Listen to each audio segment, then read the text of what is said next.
वामदेवाय नमः। इस कथा को पूर्ण रूप से सकारात्मक विचारधारा और ईश्वर के प्रति निष्ठा को दर्शाने के लिए लिखा गया है तथा इसकी रचना पूर्ण रूप से मनोरंजन हेतु की गई है। कृपया इसे अपने असल जीवन से ना जोड़े तथा कोई अन्यथा हेतु ना निकाले। धन्यवाद।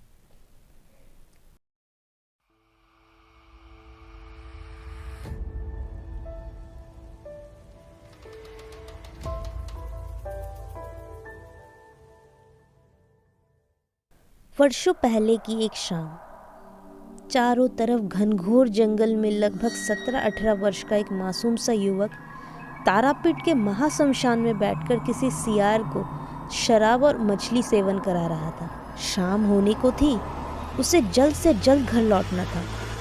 अब समझना ये था कि ऐसे शाम से रात के काले चादर की ओर बढ़ते हुए समय में केवल मशान के सियार भूखे न रह जाए, इसलिए तारापीठ महाशमशान में आने की भूल कौन कर सकता है। अरे उस जमाने के समय में तो आम व्यक्ति भूल कर भी महाशमशान में कदम तक रखना पसंद नहीं करता था, यहाँ तक कि बल्कि उस नाम से भी डरता था। तो फिर ये यहाँ क्या कर रहा था? और सुनसान जंगल, चारों तरफ छोटे बड़ी झाड़ियों के प्रचंड झुरमुट, ना मनुष्य ना मनुष्य की जात, केवल दूर से सियार और जंगली कुकुरों के कुसुर में रोने की आवाज, और बारंबार मन में धप से ये महसूस होना कि कहीं कोई पेड़ में बैठकर निरंतर आपको घूरे जा रहा। झूठ भी कुछ नहीं था। अरे ये तारापीठ का शमशान है, दुनिया के सबसे प्रचंड साधकों की साधना भूमि, स्वयं तंत्र स्वामिनी नील सरस्वती, द्वितीय महाविद्या भगवती तारा का स्थान, अर्थात तारकेश्वर की तारिणी की भूमि। जो भी पुरुष जीवन में कभी भी किसी शमशानी सत्कार्य में भाग लिया हो, वो भली भांति इस वातावरण को समझ सकता था। कारण जलती चिता के समय उससे उठती चमड़ी जलने की तीक्ष्ण गंध और उसके बीच फल फलाकर जलता शव देखकर पल भर में मन में कैसा धप्प सा कर उठता है, और चटक चटक कर जलती लकड़ियों की आवाज मन में कैसे हलचल पैदा करती है। खैर, अब सोचना यह था कि इस भयानक वातावरण में भी इस किशोर से मासूम चेहरे और भोली आंखों का इन सब पर कोई असर ही कैसे नहीं हो रहा था। जानते हैं क्यों? कारण इस लड़के का चेहरा मोहरा जितना निश्चल था, उसका इतिहास उतना ही जटिल। सबसे पहले जन्म से शुरुआत करते हैं। तो जब इसका जन्म हुआ था तो ये समाधिस्थ अवस्था में पैदा हुआ था, आम भाषा में कहे तो निष्प्राण। जन्म होने के बाद वो रोना तो दूर 1 इंच तक नहीं हिला था, जैसे कि उसमें प्राण ही ना हो। उसको निष्प्राण देखकर उसकी माता बुरी तरह से फफक फफक कर रोने लगी थी, पर उसकी अवस्था देख तुरंत उसके घर वाले तारापीठ की स्वामिनी महामाई तारा के दरबार गए। उन्होंने पूर्ण विश्वास के साथ माई से अर्चना की और उनके चरणों से फूल ले जाकर उस अभी अभी जन्मे नवजात के हृदय में स्पर्श कराया। और ये क्या, फूल के छूते ही वो बालक फट से रो पड़ा। यह दृश्य देखकर तो उस रात उसके पिता तक हैरान रह गए थे। अब आगे बढ़ते हैं। जब वो बच्चा थोड़ा सा बड़ा हुआ और स्कूल जाने लगा, तो हर रोज मास्टर को परेशान करके वो घर लौट आता।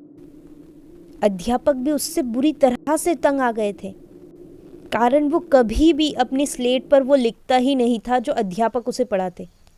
वे कुछ भी पढ़ा ले, पर इस बच्चे के स्लेट में बड़े बड़े अक्षरों में या तो बड़ोमा लिखा होता या एक महाविकराल स्त्री की छवि बनी होती, इससे अधिक कुछ नहीं। वो इतनी नन्ही सी उम्र में ही मन में देवी की प्रतिमा गढ़ना शुरू कर चुका था।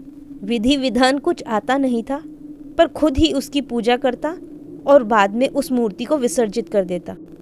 फिर वो थोड़ा और बड़ा हो गया।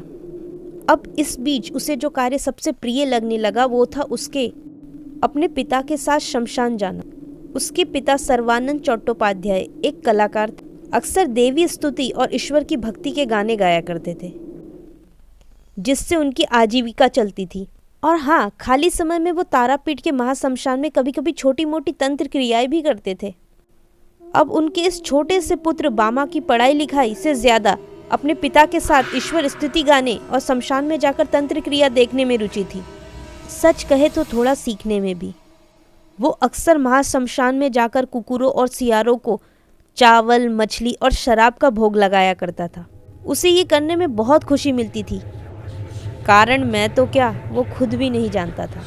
पता था कि तो केवल इतना कि ये सियार और कुकुर महामाई तारिणी के प्रिय है और कुकुर स्वयं भैरव वाहन भी है। तो वो उन्हें ये सब बड़े दिल से पिता के पास से ले जाकर खिलाता था। ऐसे में कुछ साल और बीते और अब उसने किशोरावस्था में कदम रखा, पर स्वभाव में कुछ खास परिवर्तन नहीं आया। ऐसे ही एक दिन उसके पिता का भी स्वर्गवास हो गया। उनके जाने से क्योंकि घर की माली हालत बहुत बिगड़ गई थी, तो उसके मामा उसे अपने गांव ले गए और पास के ही एक बड़े मंदिर में पुरोहित के लिए पूजा का फूल तोड़ने का काम में लगा दिया। पर ये क्या, यहाँ भी रोज उसे डांट ही पड़ती थी, कारण उसे रोज फूल लाने में देरी हो जाती थी। पर उसे डांटने के बाद पुरोहित को रोज अपने कृत्य पर दुख होता, जिसका कारण वो खुद ही नहीं समझ पाते। ऐसे ही एक दिन विरक्त होकर उन्होंने भी उसे काम से निकाल दिया।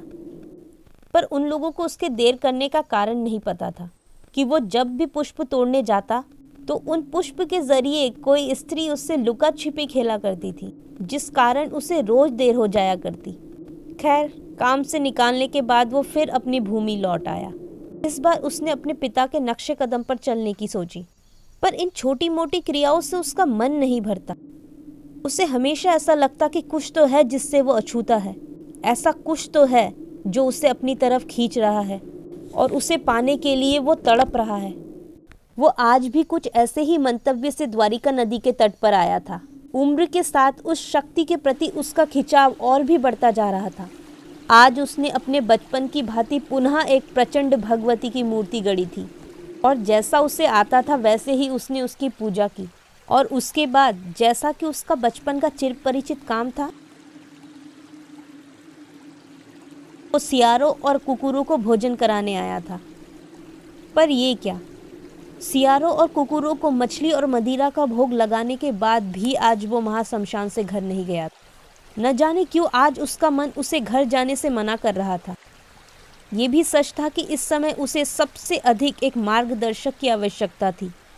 वो तंत्र क्रिया में भाग ले चुका था, पर उसे वो चाहिए था जो उसकी आत्मा को संतुष्ट कर सके, जो उसे महासंतोष तक, महामाई तारा तक पहुंचा सके। किंतु इसके लिए उसे उचित मार्गदर्शक अर्थात गुरु की आवश्यकता थी, जो उसे आज तक नहीं मिला था, जो सिद्ध हो, आडंबरी नहीं, एक असल साधु हो। महाशमशान की भयानकता रात्रि के साथ बढ़ती जा रही थी, पर आज मन में भय होते हुए भी वो मासूम सा किशोर किसी हालत में घर नहीं लौट रहा था। वो शांत आंखों से अपनी बड़ी माँ अर्थात तारापीठ की स्वामिनी को याद कर द्वारिका नदी पर पड़ रही चांदनी की रोशनी के अस्क को ध्यान से देख रहा था कि इतने में अचानक उसने द्वारिका के उफनती लहरों में जो देखा वो आश्चर्य की सीमा से भी परे था। उसने देखा कि भयंकर प्रचंड द्वारिका के उफान के जल की सतह पर कोई व्यक्ति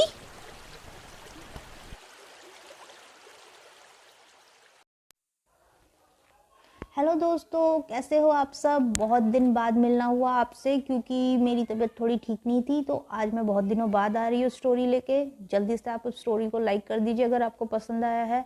और ऑनेस्टली दिल की बात कहूँ तो उन्होंने मुझे खुद कहा था स्टोरी लिखने को, और उसके बाद उन्होंने मेरी रज रज के परीक्षा ली है, जिस कारण मैं इतनी लेट हो गई हूँ। जो लोग मुझे पहले से जानते वो तो समझ गए कि मैं किन की बात कर रही हूँ, और जो लोग नहीं जानते उनके सामने मैं बोलूँगी नहीं, क्योंकि शायद वो मुझे पागल समझे। खैर, तो अब से मैं हर हफ्ते आऊँगी स्टोरी लेके। और जिन्होंने सब्सक्राइब नहीं किया है और अभी भी वीडियो देख रहे हो, जल्दी से सब्सक्राइब कर दो, अब तो कर दो प्लीज़। मुझे कमेंट में ज़रूर बताना आपको स्टोरी कैसी लगी, क्योंकि आप लोग बोलोगे तो फिर मुझे और अच्छे से करने का मन करेगा कि हाँ, मैं आगे से और अच्छा लिखूँ और अच्छे बनाने की कोशिश करूँ। और हाँ, अगर ऐसी ही टाइप की स्टोरीज़ आपको पढ़ना पसंद है तो वो भी आपको मेरे गूगल वेबसाइट पर मिल जाएगी, जिस पर आपको इस तरह की बहुत सारी अनोखी और बिल्कुल अलग दुनिया से जोड़ने वाली स्टोरीज मिलेंगी। तो जल्दी से सब्सक्राइब करिए मेरे चैनल को और जुड़िए मेरे साथ तंत्र के एक भयानक दुनिया में, और जानिए ढेर सारे ऐसे रहस्य जो आपने ना कभी सुने ना कभी देखे। धन्यवाद।